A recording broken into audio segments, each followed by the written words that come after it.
Okay, guys, it is fall in the Lowcountry. It is beautiful here, and it's a special time of year, but we're basically now looking at the stats through the month of September, what took place, how that compared to 2023, and what's happening here in the Lowcountry marketplace, and how best, honestly, to read the segment of the market that you're either thinking about selling in or buying in, or if you're just sitting in the market as a property owner, a really good opportunity to understand what's the mood of the market and how values are trending. So let's get after it.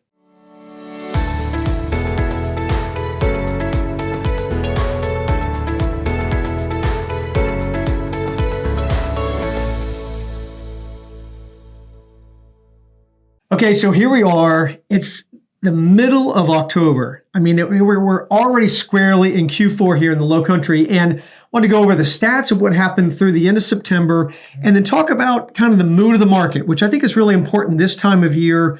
Talk a little bit about maybe some of the distractions happening and what's kind of driving the market up and down. But let's look at September stats. So pretty much level September data, 23 to 24, pretty much the same number of listings that came on the market, and pending sales are pretty much flat. Closed sales down about 16%. So what we're doing, we're seeing a little bit of a catch up collectively, how sales were incrementally slowing a little bit during the summertime, and some of those closings are starting to happen. Average sales price to list price ratio, that finally dipped under 98%. We're going to talk about why in a second. Average days on market up about a third. So you're talking about 167 days on market now on average of property that actually closed. Average sales price is up nicely. In fact, the closed sales, Chris, of what happened in September almost hit $800,000 for the average sales price of what closed in the month of September. So we know that folks that own property here, buying property here, are feeling confident about those investments. And yet what we really want to focus on today is that the monthly housing supply, this metric that we study that kind of defines, is it a buyer's market, is it a seller's market, is it a balanced market, is now squarely at a 4-month supply. And that's up really sharply because it was about a 2-month supply in September of last year. Let's talk about that. Let's talk about what does that mean? Now, you've really been studying that all your career, and particularly in your study and even your appraisal years. What's the tempo? What's the mood of the market? What is monthly housing supply? Just to remind folks, what does that mean? Well, monthly housing supply is a great indicator. People want to know, are we in a buyer's market, a seller's market, a balanced market? And you can just guess based on behavior, or you have a way to calculate it. The thing that I want everybody to realize, though, and understand is that when we talk about the monthly housing supply now being 4 months of inventory, which is a balanced market, as you mentioned. Anything between 3 and 6 months, statistically, is a balanced market, right? Yes, okay, sir. But that's global, okay? That's taking all the sales, it's taking all the inventory market-wide and lumping it all together. Yeah. The problem with that is that that's not how markets behave. Right. And even when I was an appraiser, we had to identify the subject neighborhood, the subject market area, because we have some markets that have an oversupply of inventory. Yep. And we have some markets that have a limited supply of inventory, and we have some markets that are more balanced. So when you have an oversupply of inventory, that kind of gives leverage to the buyer. Right. Because in a buyer's market with an oversupply of inventory, buyers can shop. Sellers have to be a little bit more attractive on their pricing. Sellers have to be a little bit more conscious of what their property looks like. Project management, all of that sort of stuff happens in that buyer's market. You shift gears over to a seller's market where there's limited inventory, high demand.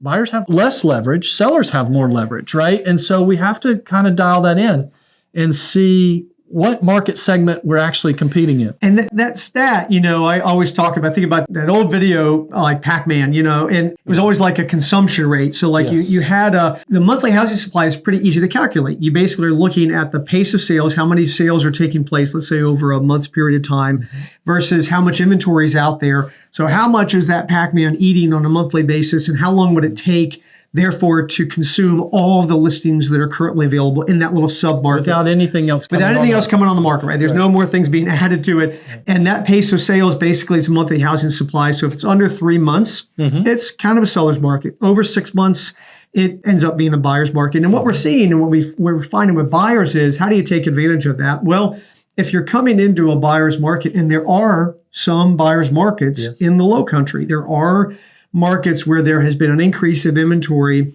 and sellers are sort of sitting anxiously trying to figure out what's it going to take. And we'll talk about the seller side. But buyers are saying, well, I've got sort of like, boy, the market kind of came to me finally. It's no longer like a COVID market. I have choices. I can tell a seller, hey, I've got 3 choices. You're my top choice. And I really like your house, but I'm worried about the market. I'm worried about this level of inventory. I'm starting to see some price adjustments.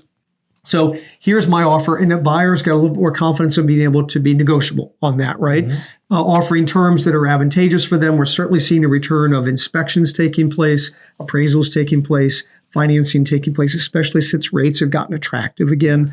Talk about that on the seller side. If we're in a buyer's market segment in the local market area, what are sellers doing? What do they need to do? You talked about them sharpening on projects, et cetera. Like, what's the attitude a seller needs to take to kind of shine in that arena? Well, even in a balanced market, okay, but a balanced or a buyer's market, sellers need to be a lot more conscious on pricing.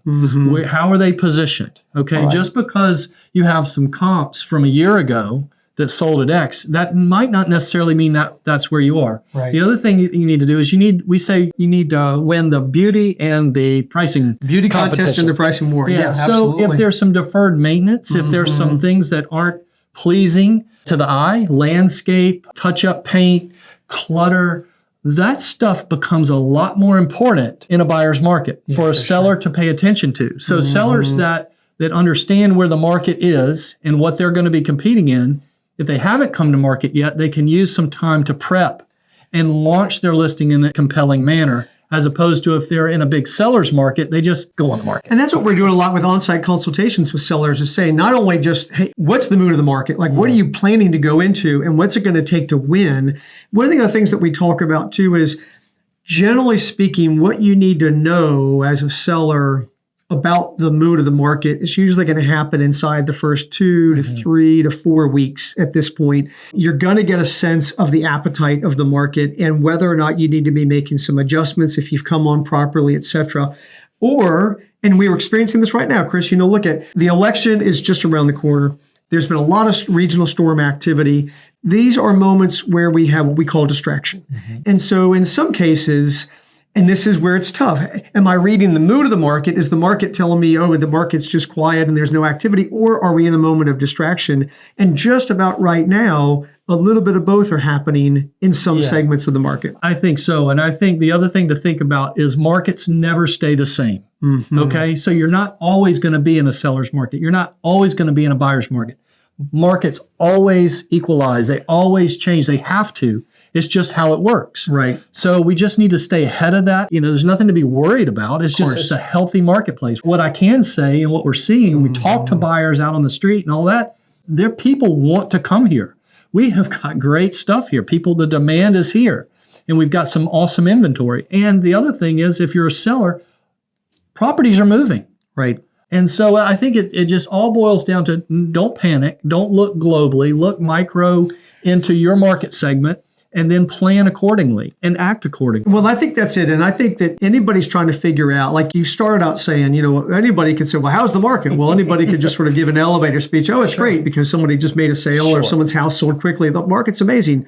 Or you talk to somebody else like, the market's not good at all. My house has been on the market for over 6 months.